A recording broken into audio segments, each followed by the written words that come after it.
this is Bob Gersh with East Coast Capital, and today's topic is home buyers are still more active than usual. Home buyers are still more active than usual. Even though the housing market is no longer experiencing the frenzy that was so characteristic of the last couple of years, it doesn't mean today's market is at a standstill. In actuality, buyer traffic is still strong today. The showing index is a measure of how much buyers are touring homes.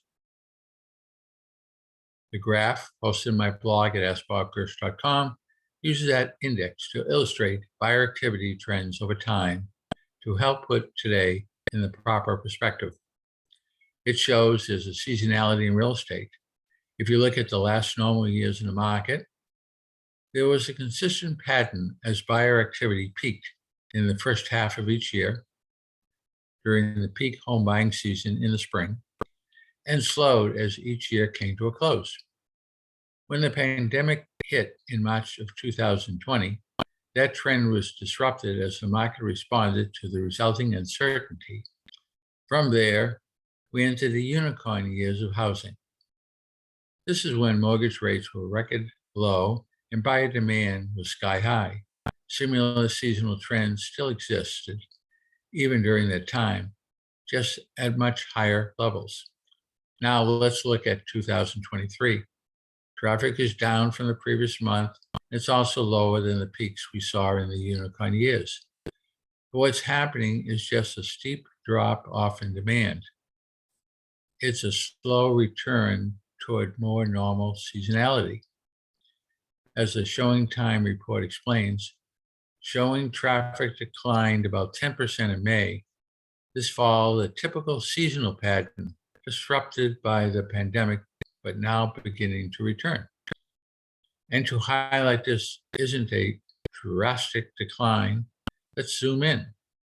In a graph posted on my blog at askbobgersh.com, using just the May data from the last 5 years, it shows just how strong buyer demand still is. What does that mean for you? Buyers are still out there touring homes. They're more active than they were in May 2020 when sticker shock over higher mortgage rates started to set in, and certainly more than they were in the last normal years. So remember, buying activity is still strong, and it could actually be even stronger if it wasn't constrained by the limited supply of homes for sale. According to U.S. News, housing markets have cooled slightly, but demand hasn't disappeared, and many places remain strong, largely due to shortage of homes on the market. Bottom line, don't lose sight of just how active the market still is today. If your house isn't on the market, it's not getting in front of all the buyers or looking to make a purchase right now. Let's connect to start the process. This is Bob Gersh with East Coast Capital with this blog, video, and podcast Monday through Friday at askbobgersh.com. If you have any questions, feel free to go to askbobgersh.com and connect with me through that site. If you do see me in a local coffee shop, tap me in the shoulder, let's sit down and have coffee and talk about whatever you'd like to talk about. Have a great day, a great rest of the week. Enjoy life. If I can give you any help, just reach out through askbobgersh.com. Until next time, thank you.